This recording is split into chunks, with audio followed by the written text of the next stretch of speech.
Hello and welcome to the Sonic Cinema podcast. My name is Brian Scuttle and thank you for joining us at www.sonic-cinema.com. This is my first podcast in about 4 months. I wish they had been more frequent, but unfortunately I just haven't had the time to really put in and get a lot of these recorded. I wish that hadn't been the case, but unfortunately it has been. So what I wanted to start off with, before I hope to keep this going pretty well into the fall and winter and the award season and what have you, is to go back through the summer and basically say what I liked about this summer in terms of the movies and what I didn't like. What I didn't like, first and foremost, is the fact that there are still a lot of movies from this summer that I haven't seen. Among them include the Angry Birds movie, Independence Day Resurgence, independent films like Love and Friendship, Money Monster by Jodie Foster, The Legend of Tarzan, Free Save Jones, Secret Life of Pets, the Ghostbuster reboot by Paul Feig, Pete's Dragon, Southside with You, and Don't Breathe are among the ones that I missed. I wish I could have gotten to some of them, but I mean, fortunately, my schedule doesn't really allow for keeping up with those on a regular basis. Case in point, I just got to Jason Bourne this past weekend. So basically, what I want to do is just go through the list of 30 movies I saw this summer. 33 if you include a screener for a TV show pilot that I watched, as well as Andy Billman's ESPN 30 for 30 documentary Believeland, and the DC animation adaptation of Batman the Killing Joke. Those are three, I wouldn't quite say theatrical releases that nonetheless made it into my viewing this summer and definitely made an impact on me in one way or another. Believeland, as an Ohio fan, as an Ohio person, as somebody who has enjoyed Cleveland sports and loved Cleveland sports and been frustrated with Cleveland sports, really resonated with me as the Cavs were heading towards their NBA championship run. And it still resonates with me because the big threads in that movie have to do with the Cleveland Browns, which I'm a huge fan of, even though it's going to be absolutely frustrating to watch a very young team on the field this year. So that was added to my collection of movies for this year. It's one of my favorite movies this year. Probably may give it a shout out at the end of the year, but haven't quite decided yet. I mean, it is a feature-length documentary. It has been shown at film festivals. So maybe, but it's not part of my official viewing for the summer. Sort of the same thing for Batman the Killing Joke. It's primarily like most of the, like all of the DC animation, it is direct to DVD or digital platforms. And it's a really good movie. It's a really interesting adaptation. It's about as good of an adaptation of The Killing Joke as you could have hoped for. And it's something that actually, for me at least, is the best DC movie we've seen this year, after Batman vs. Superman and Suicide Squad. I'll get more into Suicide Squad shortly when we're talking about the summer movies.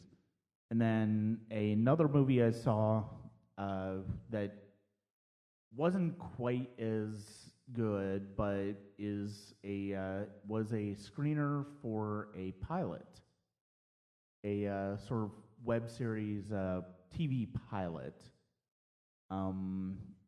called Artless, and it was enjoyable. It was not quite, I didn't quite get into it as much as I think the filmmakers were hoping for. I mean, I might, when more episodes come out this September, I may very well watch it some more to see how it improves. But overall, I was relatively unimpressed with it. And we'll see what happens. I might watch an episode or two here or there, but right now I'm not quite engaged in it. So it was a pilot. It's called Artless, and it's going to be a web series. So with those three out of the way, it's time to look at the movies that had an impact for me and basically how the summer shaped up for me as far as movies. So that we have there are 30 movies that I saw that were released in the summer in one way or another, and therefore qualify for this consideration. A lot of screeners, still not quite caught up on screeners, but I've gotten closer over the summer.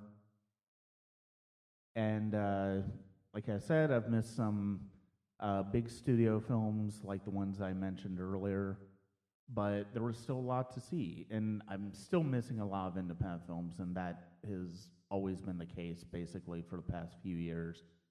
Haven't really been able to get to Terra or the Midtown Art House Theater in Atlanta to get to those, but that is the way it is right now. And so I will just be trying to catch up on a lot of those as much as possible on Netflix. The best movies I saw this summer, there are 5 movies from this summer, surprisingly, that received my highest grade, that received an A+ grade. That's a bit of a surprise because for the most part I felt this summer was very middling and very disappointing, not just from a major studio standpoint, but there were a few screener movies I saw that I liked, but I didn't quite get into as much as I did. But the major studios in particular, I think, struggled this year, which was disappointing because they had some promising films, and we'll talk about those. So the 5 best films, the 5 that received my highest grade, are as follows. We'll start with number 5. That film was a short film, a screener that I was asked to review called Hellbent. It's about a writer at a magazine that's looking for a big story so he can get a promotion, and he finds one in a very unexpected source. An old lady who has a very interesting friend and somebody who is the last person you would probably expect. It was a wonderful execution of concept. It was comedic. It was really well constructed, and it was one of my favorite short films so far I've seen this year. It's one that I really enjoyed and really thought was quite original and unique. 4 and 3, I'm going to lump these two together because they're the 2 big major studio releases that I saw and was absolutely blown away by. Number 4 was Captain America: Civil War, Marvel's latest superhero adaptation as they head the way towards Infinity War in a couple of years, and it rounds out the Captain America trilogy with Chris Evans, Steve Rogers, this time bringing in Robert Downey Jr.'s Ant-Man as well as many other characters in the Marvel Universe to adapt one of the most famous and popular comic book stories in the recent Marvel history. And this was the second film for Joe and Anthony Russo in the Marvel Universe after Captain America Winter Soldier, and they showed why they are taking over for Joss Whedon on the Avengers Infinity War and that sequel. And they just did a fantastic job. It's funny, it's entertaining, it introduces Tom Holland as the new Spider-Man, which was fantastic, and he's going to be really good. I kind of felt that way just knowing from his work from The Impossible, but seeing him in that film just really made me feel even more so that they nailed that casting. Number 3 is Star Trek Beyond, which took on a bit of poignancy this year with the tragic passing of Anton Yelchin, who had played Chekhov in this new reboot of Star Trek films. And Justin Lin takes over for J.J. Abrams, who was making The Force Awakens at the time, and just did a wonderful job continuing this series. And really, it's the closest thing to, I think, what classic Star Trek is for fans. I mean, which fans would know more than I would because of the fact that I've always been more of a Star Wars person than a Star Trek person. I've watched a few episodes of the original series, but never really gotten into it as much as I would like. And Star Trek Beyond really shows off the capabilities of the new Enterprise cast and the way that Chris Pine is Kirk, Zoe Saldana is Uhura, Zachary Quinto is Spock, Simon Pegg is Scotty, Carl Urban as Bones. Bones and Spock in particular have some absolutely wonderful material in here, co-written by Simon Pegg, and it's just such a good Star Trek movie, and it's really probably my favorite one, including the 2009 reboot with this new cast. I thought they did a wonderful job. Number 2 this summer was originally going to be released in theaters, but for some reason ended up being held out of theaters and released on Netflix instead. Still not quite sure if I got the complete story on that, but it's an animated adaptation of the novella The Little Prince, and it was the best animated film I've seen this year, and the best animated film of the summer, and that includes Finding Dory.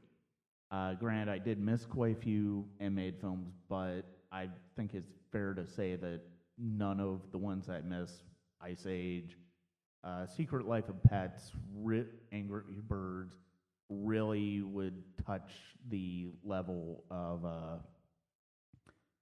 either Finding Dory or The Little Prince. And we'll talk about Dory a little bit more, but The Little Prince it's a beautiful fable. It's a beautiful fantasy fable about a young girl whose life is basically planned to the minute by her working mother, and the girl is introduced or meets upon accident their next door neighbor, who is a bit of an eccentric old man played by Jeff Bridges, and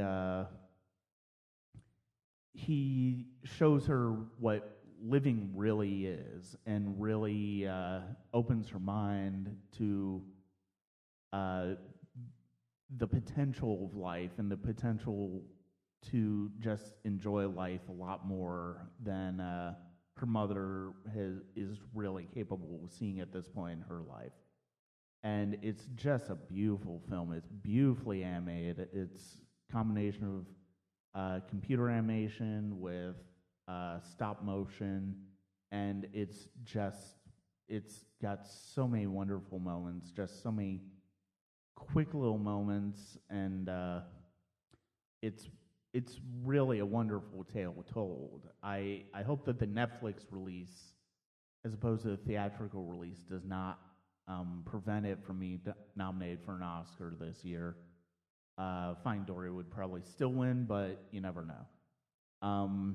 The best movie I saw this summer is a documentary, and it's The Music of Strangers. It's a film about a world music, classical world music ensemble put together by Yo-Yo Ma, and it basically looks at the history of the ensemble, the Silk Road Ensemble, and looks at the way that the countries that all of the performers come from and the political unrest or the position, the way the lives of the musicians has really come into their music, and the music is a form of expression on what these musicians have gone through. And as a creative person, it's just really a wonderful film to experience. As a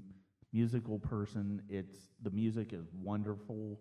The music is soulful. It's just such a great testament to creativity, and it's something that just blew me away. I would have loved to have seen it a couple more times. I mean, I'm absolutely going to get it when it comes out on Blu-ray and digital forms. And that was my best movie of the summer. And it's kind of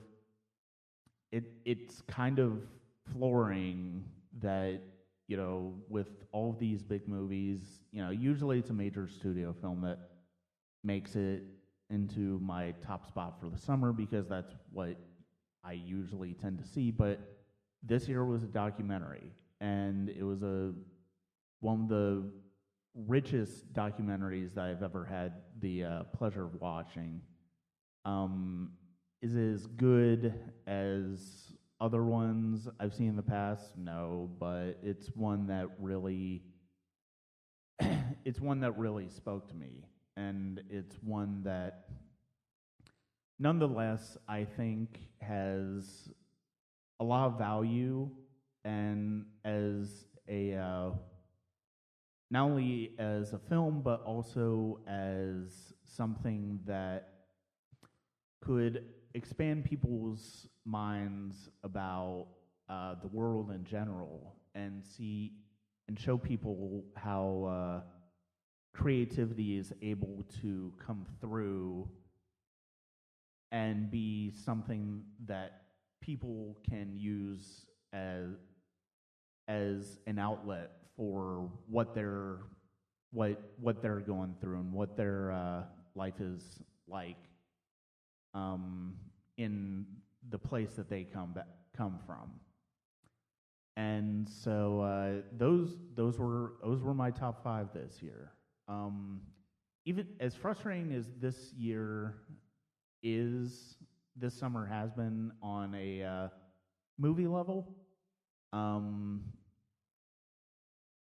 and again, we'll talk about that later a bit. There are only 2 movies actually that I felt like were really below average and really not that good.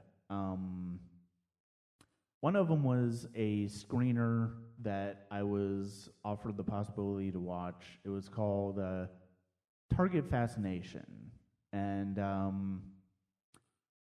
it basically looks at a family that was torn apart by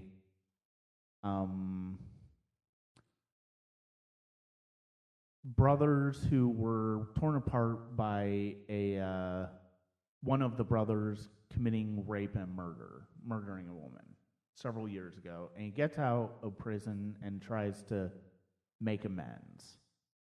And we sort of see that process, and it's a compelling story. It's a compelling idea, but it really, I never felt like it. I never felt like it took off. I never felt like it really had as much focus as it probably should have. There was some interesting things that they were trying to do narratively, but honestly, I would have liked to have just seen them try to tell the story as best they could and really dig deep into just a simple, into the story in general and just really show what that experience was like. And I mean, I think they did it and they tried to do it, but I didn't feel like they did that very well. So that's why that movie is rated as low as I did. I rated as C. The worst film I saw this year was, given my political affiliation, a bit of, self-fulfilling prophecy / blatant masochism on my own part. Was watching Dinesh D'Souza's Hillary's America, The Secret History of the Democratic Party. Now, even if I didn't subscribe to being a liberal, I have a feeling I probably would have disliked this movie anyway, because it's blatant propaganda, which is fine because other movies have been. Michael Moore's Fahrenheit 9/11 is very much that way, but at least it was at least Fahrenheit 9/11 was a well-made movie. Hillary's America is a mess. It's not really a documentary, it's more of an essay. And I mean, I look at Dinesh D'Souza's and Michael Moore's in the same way in that respect. They're not documentaries, ultimately, they're essays on the political views and the political interests of the people who are making them. But I feel like there's a certain degree of dishonesty and naivete presented by D'Souza in this film that is just ridiculous. The idea that this guy who has been in the country for decades and yet is basically making like he didn't know about the history of the Democratic Party and the fact that, yes, they were the party of slavery, they were the party of, there were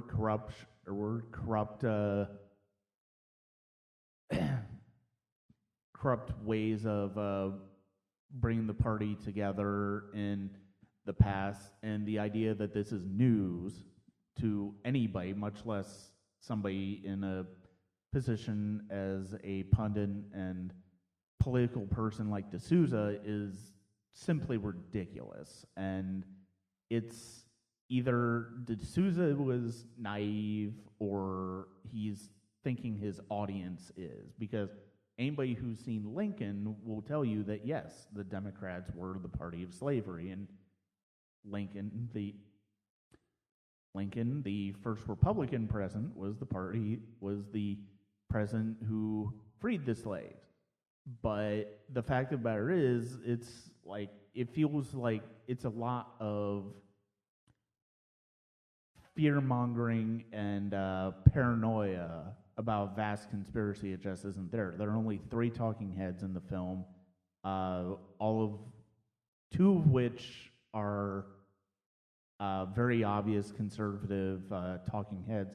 The third one, which is who was it? Let me look in my review. So yeah, there were 3 talking heads in it other than D'Souza. The third one, is Carol Swain, who's a political activist who only seems to be interviewed because of the fact that she's African American, is not a fan of the Democratic Party. I felt like hers was the most genuine of the three interviews, mainly because of the fact that the other two very much, Jonah Goldberg and Peter Schweitzer, very much had obvious political agendas for anybody who's worth looking. But I mean, I thought Carol Swain actually was the most interesting person in that movie and had the most interesting things to say. I don't necessarily, even though I don't necessarily agree with her, I think that I feel like she at least was the only one that sort of gave me something to think about, and everybody else really didn't, because of the fact that it was so obvious what this film is. It's very obviously supposed to be anti-Democrat, anti-Hillary Clinton, and it relies way too much on reenactments as opposed to documentary and historical footage. And I feel like that was a mistake. And because the director is ultimately responsible for capturing the tone in those reenactments. And I feel like D'Souza took the opportunity to basically kick everything up to 11. And it was basically just very obvious fear-mongering, in my opinion. And it's just not a very good movie. And I would certainly hope that people who aren't fans of Hillary Clinton and people who aren't fans of the Democratic Party and who consider themselves conservative would look at the film and see how shoddy it was made and realize, this isn't a good movie. And I have a feeling probably there are people who feel that way about it. So those were my two worst films of the year. Everything else was very much in the middle of those two extremes. There was a lot of very average movies this year, and that's kind of disappointing because there was some potential this summer. And, I mean, there's still some that I haven't seen. I haven't seen Pete's Dragon. I haven't seen Southside with You, Don't Breathe. I haven't seen movies that had some good reviews and high noses, but the ones that I did see, I expected more from. Probably the biggest disappointments for the year for me were Steven Spielberg's The BFG, based on the novel by Roald Dahl, author of Charlie and the Chocolate Factory and James and the Giant Peach. And I felt like it was really disappointing because of the fact that the movie itself is amazing from a visual standpoint. It's a beautiful movie. But it, for some reason, it didn't quite land with me, emotionally speaking. And that's unusual for Spielberg. Spielberg, even a movie like War Horse, which I'm not a huge fan of, or Bridge of, which I'm ultimately not a huge fan of, but it's not a bad movie in any respect, still lands with me. And on an emotional standpoint, I felt like BFG didn't. There's some wonderful technique in the movie, some wonderful qualities from his collaborators, but I just didn't think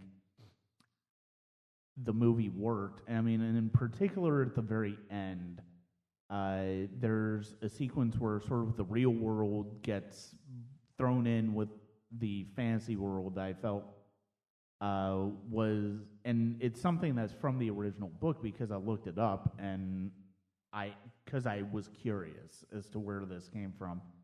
And I think I disliked it about as much as people dislike the 2,000 years after sequence Spielberg had at the end of AI. I think my reaction to that sequence, that ending, is comparable to how people feel about that. Um, so that was probably the biggest disappointment because of the fact I'm a Spielberg fan, because of the fact that I love his films and I will always see whatever he puts out. I made sure I wanted to see the BFG really early and wanted because I didn't want to wait as long as I did for Bridge of Spies, which was in December. The next most disappointing movie for me was, I mean, both of these movies are good, but I was hoping for more. I was hoping for great, to a certain extent out of these movies. The next one that I was really disappointed by was Suicide Squad, David Ayer's DC comic adaptation with basically a villain team up, which includes Harley Quinn, Deadshot, Killer Croc, Diablo, the Enchantress, who ended up being the villain, the Joker, who is only really there for the sake of Harley Quinn's backstory and not really much else, which is disappointing considering how good I felt like Jared Leto was as the Joker. I mean, the movie itself just didn't really. I liked it. There were things about it I really liked, but overall, I felt like it was a letdown because it felt like another middling effort from DC, and I think they've struggled this year to really. I think the aesthetic from Marvel was very different, but I think the storytelling from DC is definitely not on par with what we've been getting from Marvel. And there's some genuine world building that's been taking place with Marvel, where it's DC. I think they've just basically been trying to catch up with Marvel as quickly as possible. I will say Suicide Squad probably had my favorite soundtrack of the year. Easily had my favorite soundtrack of the year. And I felt like that was interesting. It was a good step in the right direction after how disappointing I felt the Batman versus Superman score was. And I will say I thought Suicide Squad was better than Batman versus Superman, but I still felt like it left much to be desired. As somebody who really wants to see DC do well and just isn't really impressed with what they've seen from DC so far. In terms of, another big franchise that disappointed me, and disappointed a lot of people, I think, was Jason Bourne, which I just saw this weekend, and I thought was all right. I thought it started really well with a scene in Greece that I felt like really showed potential in that movie, but ultimately just didn't really go anywhere from there and just sort of spun its wheels. I thought Matt Damon is great as always as Bourne. I thought Alicia Vikander did a really good job as sort of his new antagonist with the CIA, but overall I felt like after that scene in Greece, I felt like the movie sort of went downhill from there. Warcraft, another big movie that I can't say I was expecting much from Warcraft, and so in that respect, I think I got about what I expected.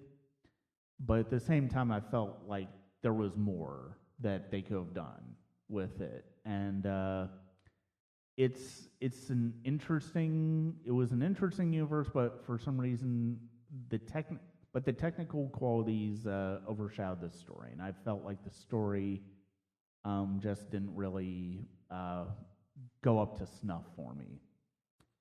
The same could almost be said with X-Men Apocalypse, which is the last, I think, in the First Class trilogy that started with X-Men First Class and then Days of Future Past and Apocalypse. I think we will see some of those characters again, especially now that they've really successfully recast Sophie Turner as the young Jean Grey. I think there's definitely a lot of good there, and I think there's a lot of potential there. Overall, I was let down, especially after how good First Class and Days of Future Past was. Horror was a big. There were a few horror films that I saw this summer, and I really got into for one reason or another. The best one was James Wan's The Conjuring 2, which I felt successfully brought a new chapter of the Warrens' story to life. Even though it's basically all of these possession movies basically have the same MO, and it's hard to get past that. And but I still think James Wan pulls it off beautifully, and with the stories of the Warrens. Lights Out, which was produced by James Wan, is an entertaining horror movie. Is something that was fun to watch with an audience on a Friday night. PG-13 horror, not really much noteworthy except the scare-inducing premise about a dark figure that can only be seen when the lights are on, or when the lights are off, and when the lights are on, you can't really see them as well. So that was an interesting little horror movie. Probably the best one after The Conjuring 2 that I saw was a found footage movie that is on Amazon right now called The Break-In, and it's more of a thriller than it is a horror movie, but it uses a lot of the same tactics of a Paranormal Activity, and I felt really utilize those well to tell a story that was really interesting and did what it wanted to do quite effectively. One of the better horror movies that I've seen is actually a short film. It was Air. It was the new film by Richard Powell, who had done Familiar, which I absolutely loved a few years ago. And I didn't like it quite as much as I did Familiar, but it's still a very unsettling and compelling story at the center of it. That really it gets under your skin in the best way possible. And then there was one more screener that I got, The Devil's Door, from the same filmmakers who made Music Store Massacre a couple of years. Last year, I believe, is when that one I watched. That year, 2014. But yeah, it's an entertaining it's an entertaining horror film. It's an entertaining thriller. There's not much more beyond that, but it's something that I enjoyed. So let's see what else.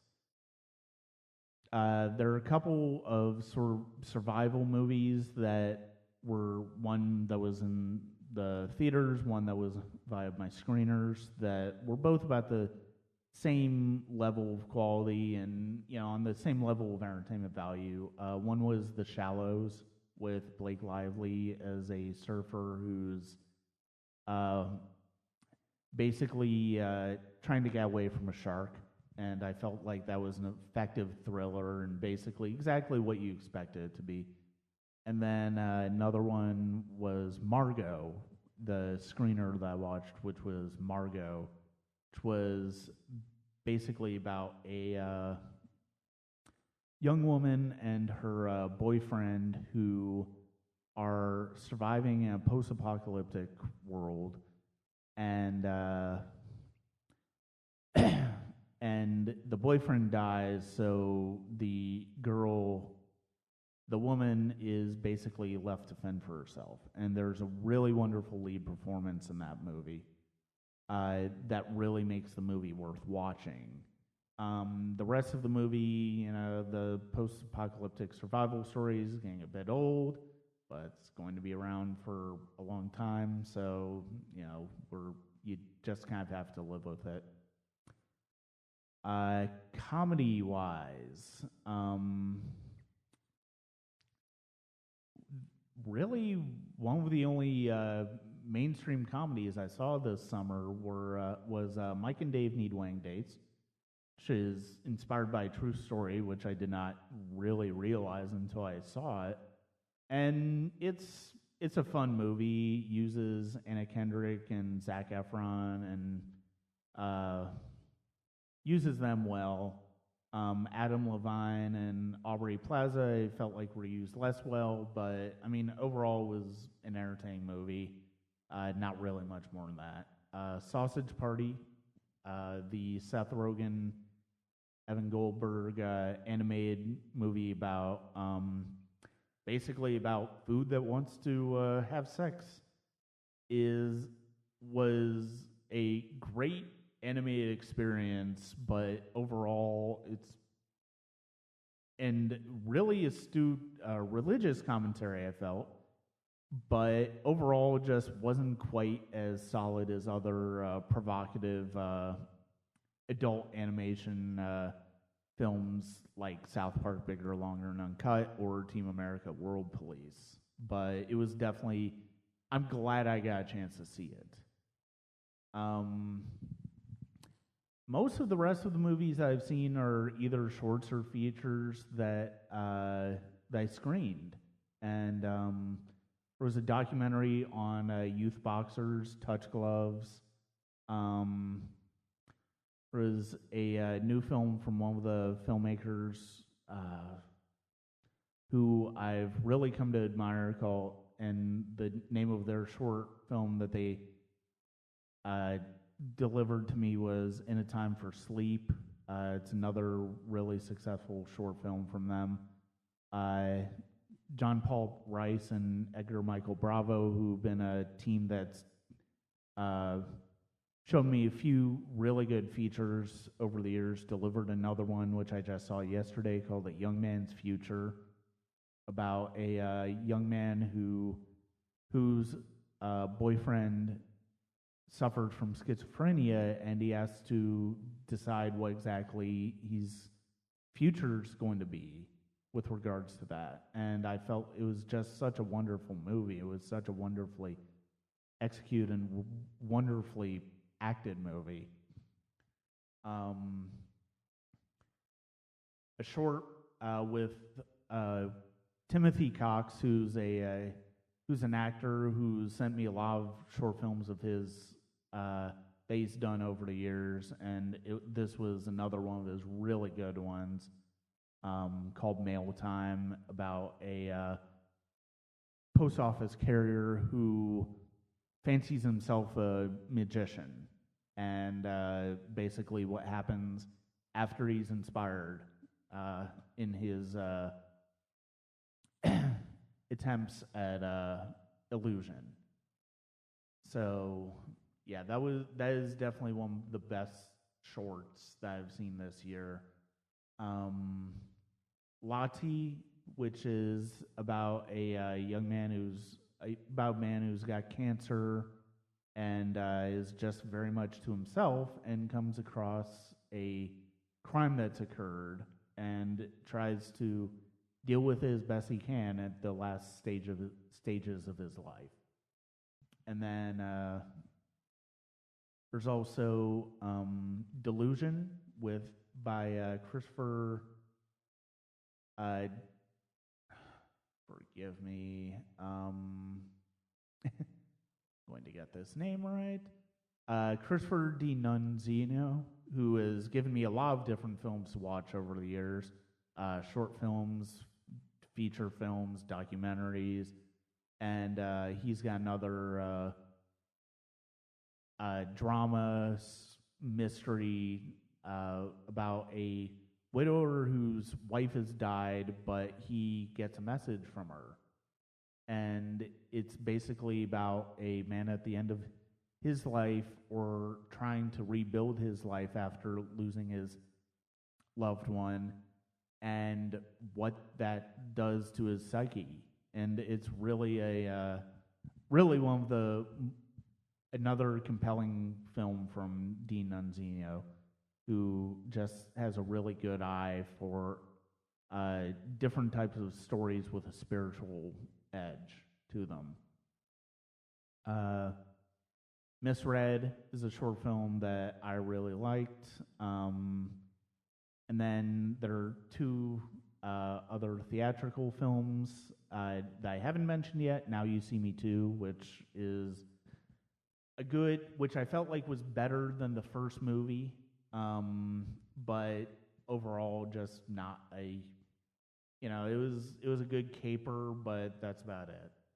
And then, of course, there's Finding Dory, which I mentioned earlier, but didn't really get into. I felt like Pixar did a really good job with the sequel, and I felt like it wasn't just a matter of, oh, well, let's do a sequel because the first one was so successful. I didn't feel like that was the case with Dory at all, and I felt like they really successfully continued that story, but I certainly hope that this is it for that story. I don't know really how much more that they can do with it. And so that was my summer at the movies.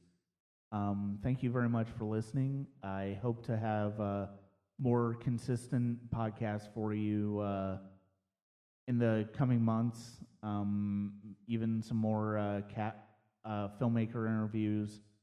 There are definitely some that I want to do in the next few months, and hopefully I'll get some of the other stuff from earlier this year and later last year, like the second part of Ron and mine's Star Wars podcast, as well as some outtakes from my Alienated podcast that